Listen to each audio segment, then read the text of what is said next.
In Korea, 112, the emergency line. Someone called to report to the police. Hey, the alleyway near the Hamilton Hotel is getting dangerous. People are going up and down this tiny little alleyway. Some people are struggling to get down the alleyway because people keep pushing them up. Like, I barely made it out of the alleyway. It's getting that crowded. It's getting bad that I think you guys need to send some people down here and try to control the situation. The police on the other end asked, are people going to fall down and cause a huge accident? Yeah, it's really dangerous. You need to do something. Okay, thanks for calling. We're going to send someone out to check it out. For hours, nobody checked it out. But that's weird because they need to have police present when there's big crowd, the argument that people have, and why I said it's so important. Before I get into this, I would like to remind you this is a multiple-part video. Part 1 is available on my channel. The fact that Halloween weekend is an economic weekend, it boosts the economy of the city. So, anytime there's these events that are held, police are part of the planning. It's all part of city planning. That's what police officers get arrested. 7 p.m. A large crowd gets stuck in the alleyway. I do think several things play a factor in how things would turn out this first time. It's 7 p.m. The party is just getting started. It seemed people were drunk, but more than that, people were just excited to be there. Keep this in mind. And it's not that big of a crowd. So there's a crowd stuck in the alleyway, and it seems like an accident is just waiting to happen. So a woman in the crowd, she senses this danger. She climbs up onto a ledge in the alleyway where she can see both ways, and she starts directing the crowd like, a traffic police officer. She's urging everyone, hey, go down the slope first. Everybody move to the side, and then people going up the slope can come up afterwards. It sounds easy. It sounds like, why didn't they do this the next time it happened? But it wasn't easy by any means. Like the crowd was moving basically inch by inch. That's how jam-packed it was. It was not like hey everyone to the right, to the left. They're inching forward and backward. But I still think it was at a point where it was manageable. Everyone was yelling to everyone. Listen to the woman. Get down the alleyway first. The music wasn't that loud yet. People weren't, out and about for that long. And just in general, there weren't that many people in the alleyway.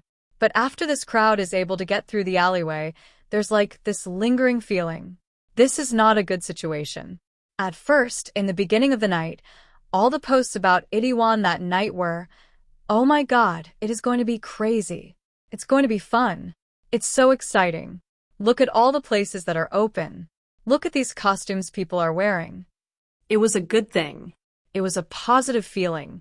But throughout the night, more posts were popping up about how dangerous things were starting to feel. Someone straight up tweeted, wildly unsafe in Itaewon right now. They showed some pictures of the intense crowds. It wasn't just social media being made aware of this situation. A lot of people in it called the police, which I think is interesting because technically no crime had taken place yet, but the fact that a lot of these civilians could see that things were escalating, I think that goes to show you how unprepared the city was for this event. Like, it's just insane. One survivor said, it was around 8 p.m. when I went into the alleyway, and it was like hell. So, this is even before the incident. They said there were already a ton of people in the alleyway, and I couldn't get into the alleyway. I couldn't even get in. So, there's multiple directions that people are coming in from. On both sides of the alleyway, there's 2 directions people are flowing in from. Okay, like this, right? Yeah. And she said, I couldn't get in after waiting for an hour to start walking down the alleyway. My friend and I were like, okay, we can't do this. Like, let's turn around. They tried to turn around. They're like, okay, we've been waiting here for an hour. We haven't even started walking down the alleyway, but it was impossible to turn around because they were jam-packed. People were pushing up behind him. They were literally trapped. Someone was pushing them down the alleyway. People in front of them were pushing back on them. She said that she heard people behind her screaming, squeeze in. Squeeze in. Like, come on, let's get down the alleyway. But in front of her, people were screaming, help me stop. Like, I can't breathe. Stop pushing. This was 8 o'clock. Yeah. The scariest part that she said was she fell. She said a person in front of me fell, and I fell with them, and everyone behind me started falling like dominoes. Right. So there was like a little incident where everyone started tripping, and she said someone was under me. I was under someone and people were on top of me. I could barely breathe. I was calling for help, and I felt like the music was drowning me out. Nobody could even hear me. And then finally someone dragged her to the side into one of the bars. They later left the alley slowly along the wall, but it was just as crowded as they left. So they're clearly getting worse and worse. One caller told the police before the tragedy, and I repeat, before the tragedy, they called the police and said, "I feel like I'm going to get crushed." When I was in that alleyway, a lot of people were just getting squashed. It's pure chaos out here. Please help. Send help. The officer on the other line reassured her that help was on the way.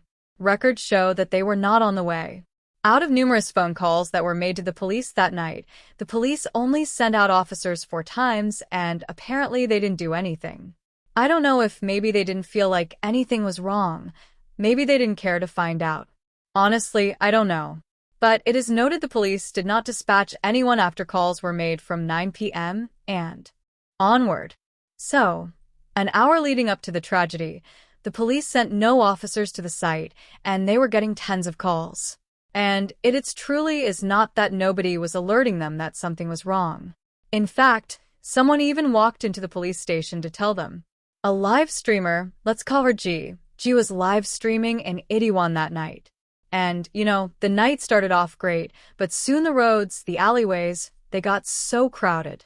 She's being pushed and shoved to the point where she had a crossbody bag on and the strap broke and her purse was just gone 'cause it fell. And she can't even look around at the ground 'cause it's just so filled with people. She tries to look for it briefly, but the crowd is so intense. She goes to the Itaewon police station to report her purse missing. But also, she's warning them this is how crazy the crowds are.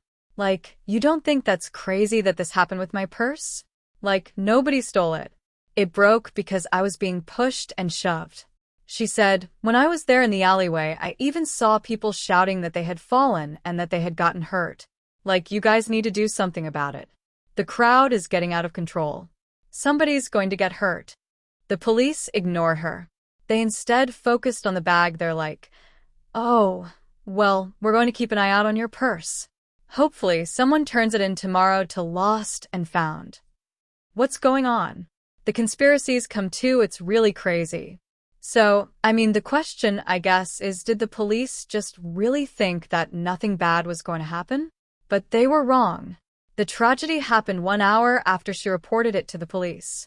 A 24-year-old South Korean streamer, let's call him Mr. A. He was live streaming and his time in Itaewon, like I said with the other live streamer. At first you see him laughing. He's smiling on the stream. He is walking through the crowds. There's people in costumes dancing, having fun. And then slowly the initial joy just starts dissipating. Those laughters suddenly morph into people's screams and cries. And at one point, even the streamer is crying for help because he had walked into the alleyway and got caught in the crowd surge. So he said the space got tighter and tighter and tighter, and the pressure became unbearable. He said there was this girl next to him, and she was much shorter than him. She was screaming for help. He tried to give her as much space as possible, but it was difficult. And in the end, he said that he saw her face turn purple, and then she stopped screaming. And then she died. The streamer said the only reason he was alive was a guy in a blue denim jacket helped him climb up into this small ledge on the wall of the alleyway. It was like a small staircase ledge, like a mini balcony, and the streamer said that once he got up there, he started helping other people onto the ledge, saving them from the crowd. And there was this moment where people on the ledge looked at each other, and one of the guys told him, "Please don't pull more people up. It's already too crowded." And the streamer said, "Okay, just one more." He helped save about 5 to 10 people from the crowd. And remember the denim jacket guy that helped him get onto the ledge in the first place? He stayed in the crowd and let the weaker people climb up on him to get to the ledge. He survived. He did make it up to the ledge at the end, and he stayed behind to help administer CPR later. It's speculated that the man in the denim jacket saved more than 10 people that night. But the crowd started getting tighter and tighter till literally hundreds of people were trapped in the alleyway. Part 3 will be uploaded shortly.